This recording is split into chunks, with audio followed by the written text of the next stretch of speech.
Hi, everybody. Hope you're well tonight. Please do me a favor and let me know that you can hear me all right.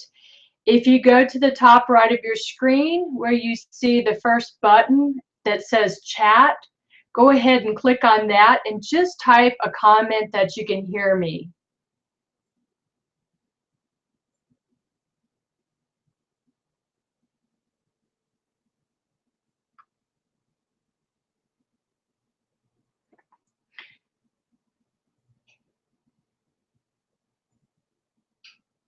I'm not seeing any chat yet, so if you would go ahead, let me know that you can hear me well.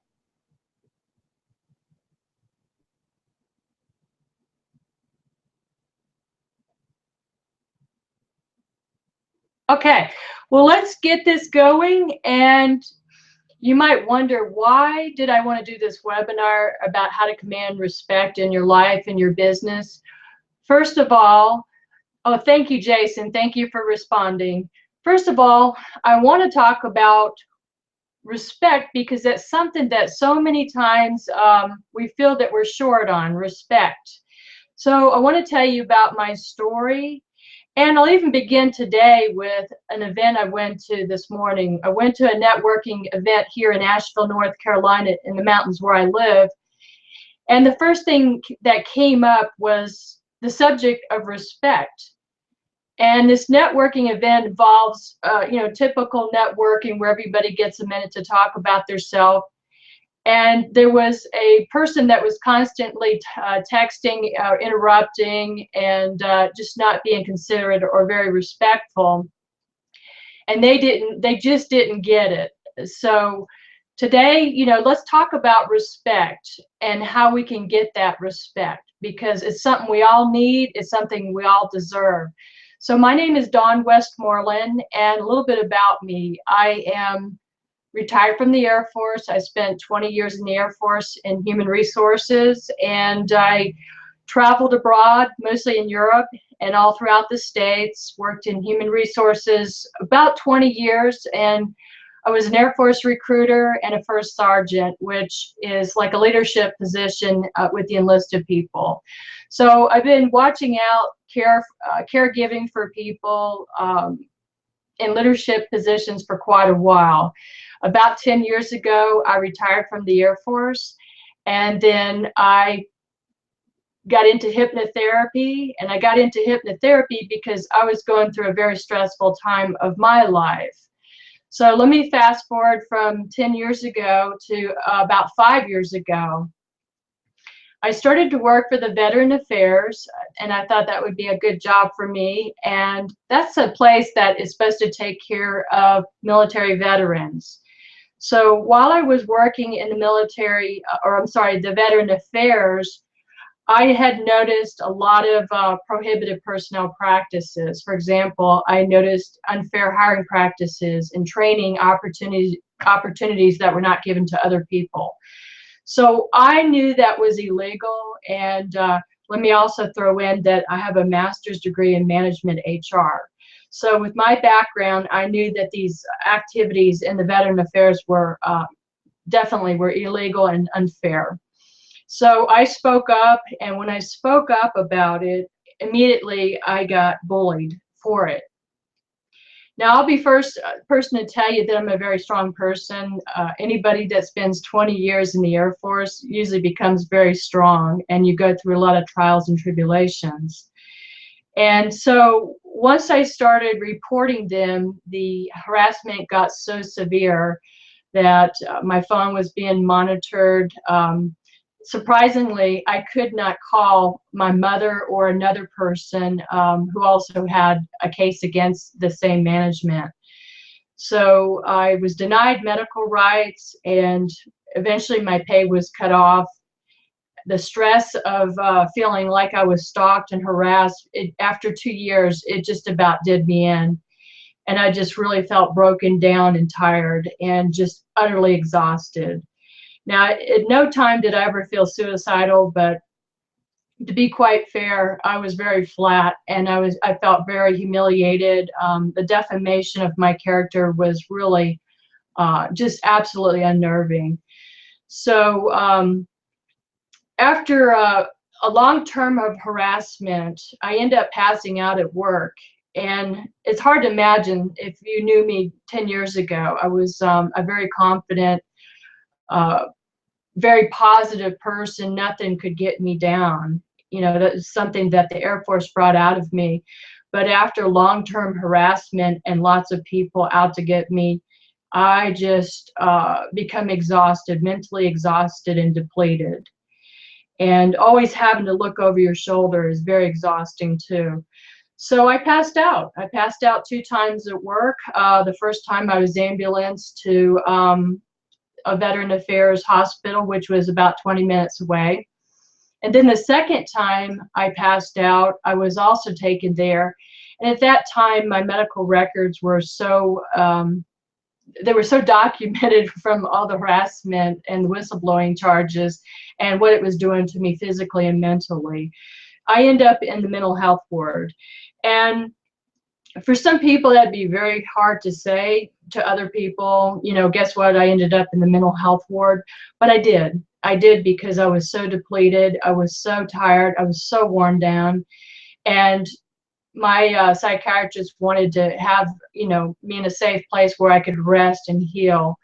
So the 3 days that I was in a mental health ward were very depressing. Laying around doped up on medicine is no way to live. On the third day, I decided to grow my mental muscles, and I decided to check myself out. And I could, because I wasn't suicidal or a danger to anybody. I was just broken down and tired.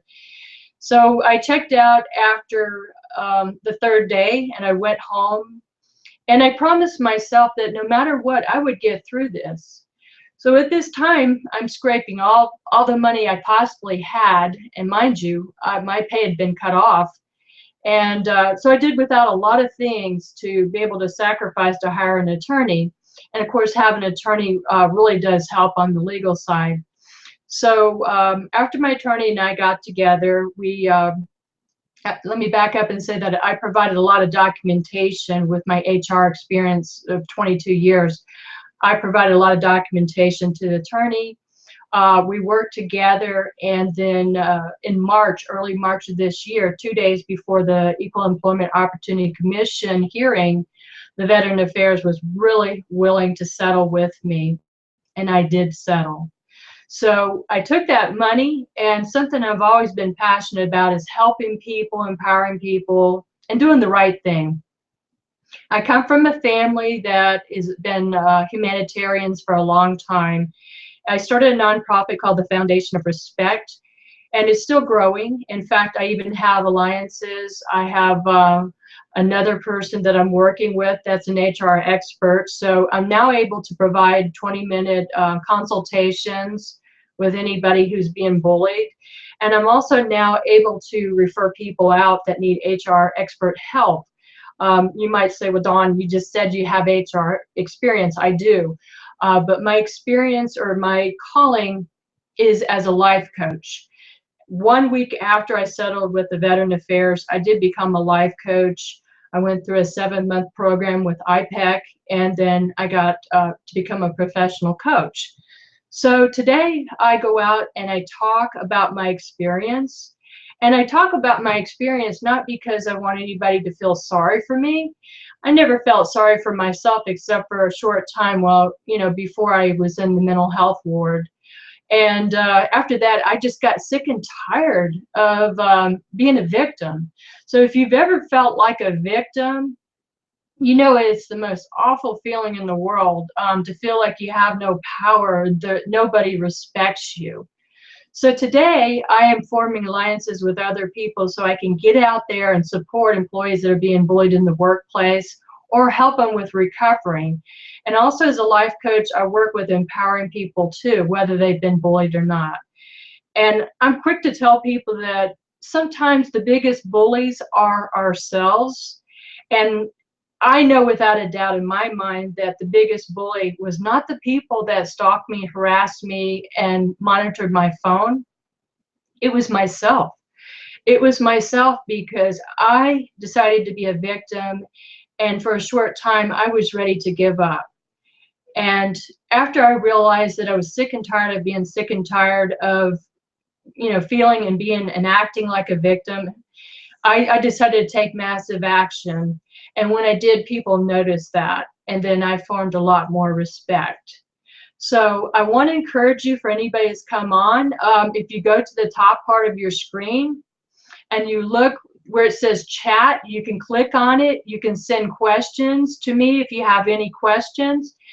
And for some people who could not make it, there will be a video at the end, and I will be sharing that. And the little white furry cat guest behind me is my recent adoption from Brother Wolf. She is a rescue cat, so that's Miss Snagglepuss. So let's get going. So what are you going to get out of this webinar? Well, one of the first things that you're going to get out of the webinar are some tips. And I thought about putting up some PowerPoint slides, but I'm going to go ahead and just go off of my paper sheet just as notes and such. So one of the first things I want to talk about when you meet somebody, that first impressions are very lasting. So for example, I am almost 6 foot tall. Believe it or not, I'm the shortest in my family. We're all a bunch of giants, I guess. When I walk into a place, I stand very tall, and I stand confident and very sure of myself, because the energy that you put out to other people, they pick up that energy, and they sense, when somebody's shy. They sense when somebody has low energy. They sense when you're insecure. So what I encourage everybody to do is stand tall, no matter what your height or your size. Stand tall, stand proud, and share your presence with people. Don't hide. Don't hide from yourself, your greatest self. Another thing, and this is something I learned in Toastmasters years ago, is don't fidget. Don't fidget with your hands. Don't fidget with things, because it's very distracting. And I know sometimes it's kind of hard, because for me, I'm a type A personality, and it's really hard to sit still. And I get, fidgety and stuff like that. But people that present themselves in a calm manner are taken more serious. So always keep your face, your moods, your attitudes very positive. I was thinking of somebody in my hometown that is just struggling with business. And one of the reasons why they're struggling with business is that a lot of people have lost respect for this person. This person is constantly badgering people, bullying people, mistreating people, defaming them. And if you're not positive and treat people with respect, in a short time, other people pick it up and they're talking about you. So whatever town that you're in, and I know some people, I recognize their names, are in my hometown. Our town is very small. So once you get out there and people start realizing that you're not someone that can be respected, you lose credibility and you lose respect from them. So one thing too is to always believe in yourself. And you hear that all the time, believe in yourself. But it really is so important to believe in yourself more than it is for other people to believe in you. So many times, we reach out, and I've certainly been guilty of it myself. We reach out, trying to get brownie points, or, trying to, get people to be nice to us, or, try to buy into what we're doing. If you don't believe in yourself, you're not going to go very far, and you're going to stay very small. When you meet people, how many times do you reach out and you shake their hand with a firm grip? Now, that's something that has always driven me crazy, even as a female. Being in the Air Force, everything was very, direct.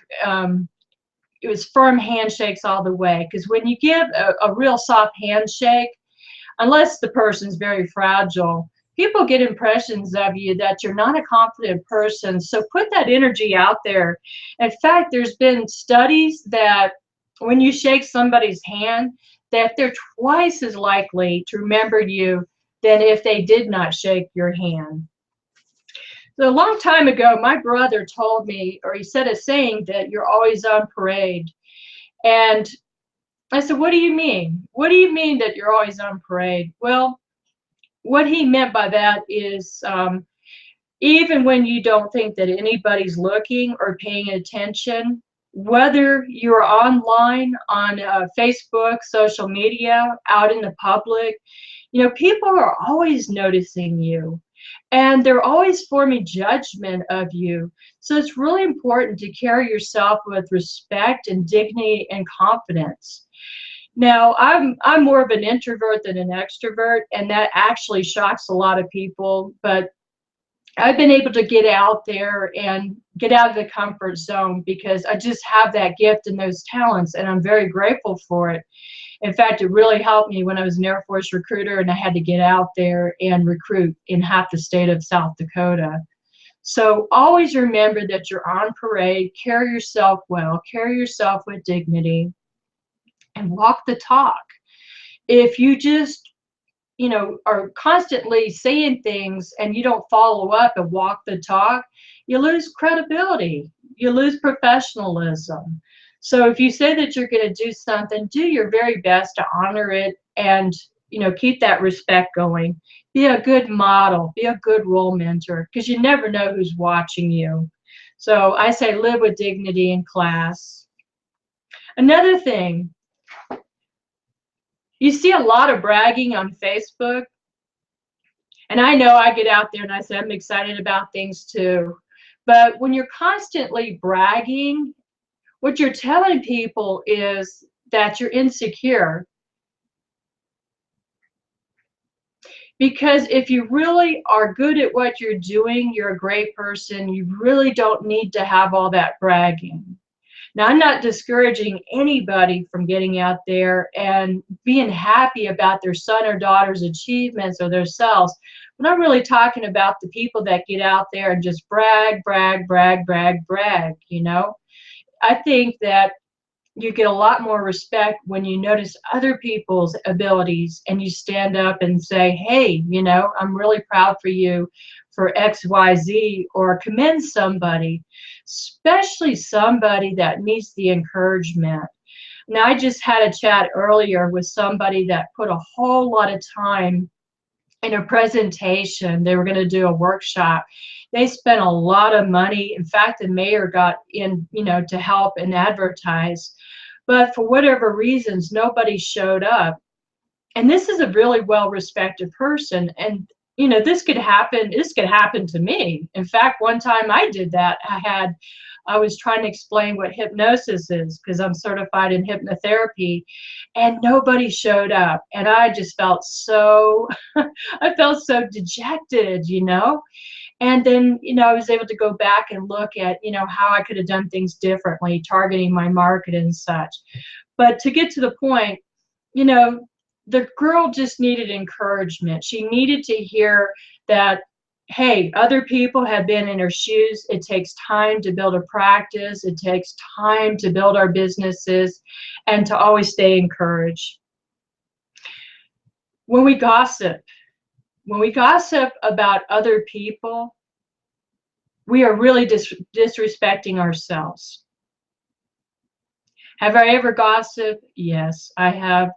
And I'm not very proud of it, but it's something that I work really hard on not doing today. It's like when you realize the mistakes that you make and you take action, they're all stepping stones to personal growth. So it's very harmful and hurtful when you gossip about somebody else, even when it's true. If they're not there, then maybe you shouldn't say it. How many times do people come to us and they ask us to do something that we absolutely do not want to do? For me, it happens quite a bit. And I'm not talking about your boss, asking you to do something at work that's reasonable. But I'm talking about somebody pressuring you, somebody insisting that you do something, somebody that insists on you supporting something that you don't believe in.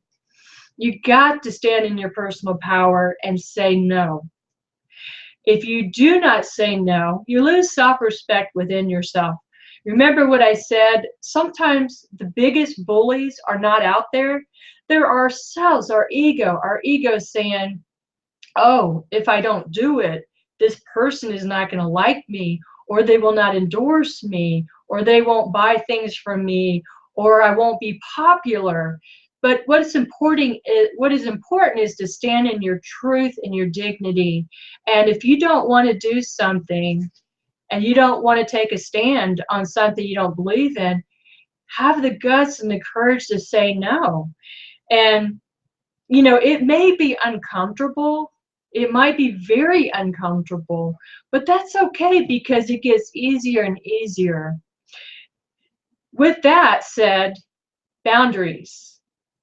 How many of you have boundaries out there? And what does boundaries mean to you? Well, I can tell you, I used to be a person that had no clue about boundaries. I had to learn. I had to learn the hard way. And then once we learn, we're able to teach others. Setting boundaries means just this. For example, if you have a friend that is constantly nagging and complaining, setting a boundary could be this, is being able to tell the person, if it's a friend that you care about or him or her, but that they're constantly, nagging or negative, and that you care about them, a friend, so much that you want them to know that. And, even to encourage them, hey, what can you do to help improve yourself? I know back in April of this year, in 2014, I was at a Wayne Dyer workshop, and it was Writing from the Soul. And I knew ahead of time, I just had this intuition that I'd be called up on the stage. And we had to write this 5-minute story, and it started out with, I was a victim. So I started out writing my victim story about, I was a victim, this happened, and then now I'm a life coach, and I'm getting out there speaking, talking. I'm on TV, radio. I've been in a couple magazines. And after I got done talking about that, I remember a young lady coming after me with tears in her eyes because she had been bullied and mistreated. And sure, it really hits your heartstrings, when somebody's been mistreated. But the girl went on and on and on about, how life was so rotten and how bad things were. And, I knew I had to put her on the spot and ask her, hey, what are you doing about it? What are you doing to stop it? How are you empowering yourself? How are you managing your stress? And she took it in and walked away, and I could see that she was really contemplating on what I said, because people that just complain and complain and complain, they drag your energy down. And so it's really important that you set boundaries with everybody, and that even includes family.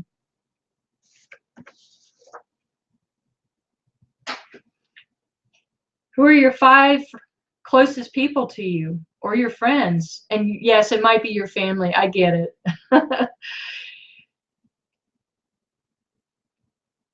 Think about your 5 closest friends or people in your life. Think about their personalities, the energy they put out. Do they lift you? Do they drag you down?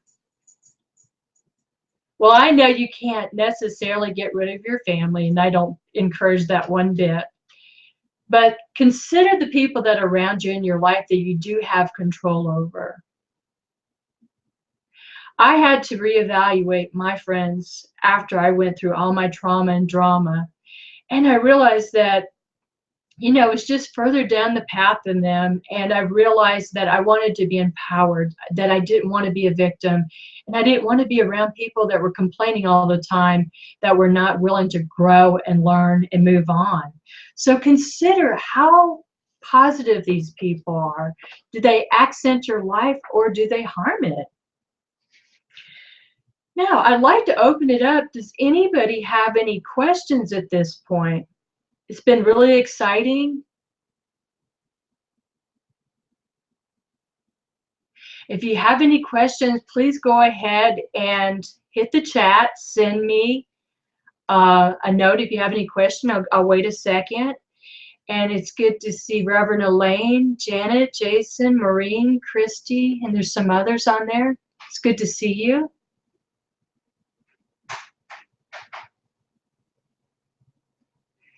So it's hard to believe, but I've already covered quite a bit about command and respect in your life and your business. So I really want to end it with this. Consider all the things that help you, empower you, whatever that is, whatever that means to you. Consider looking at all the options of empowerment, whether it's meditation, whether it's a walk out in the woods, you know, taking a course on enlightenment or whatever it is. You know, be open to finding that peace in your heart, because when you have that peace in your heart, you also have confidence in your heart. And when you have confidence, people treat you with respect. So if you have any questions, you can always contact me. My website is dawnmariewestmoreland.com, and I will go ahead and direct you to that. I'll also forward you an email, because I do want to offer every single person out there a 20-minute breakthrough strategy session with me. This is at no cost. And that way I can also talk to you further about your personal issues that might be going on, how to bust through some of the blocks and obstacles in your life. And I'm so glad that I got to share, you know, some of my story and what I've gone through.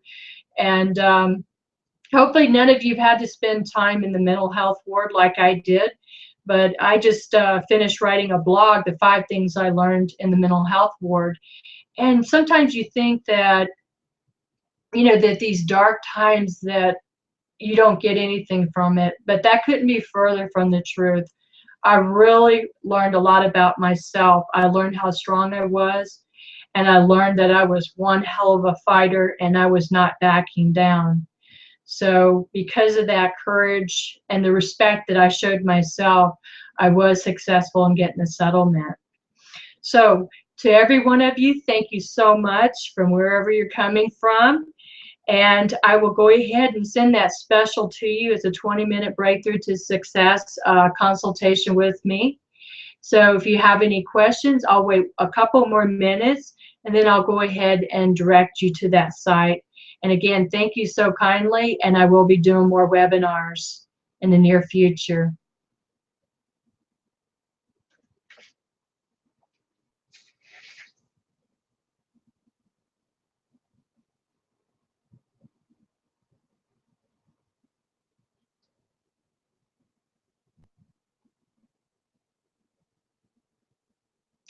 All right, everyone have a good evening. It's been wonderful.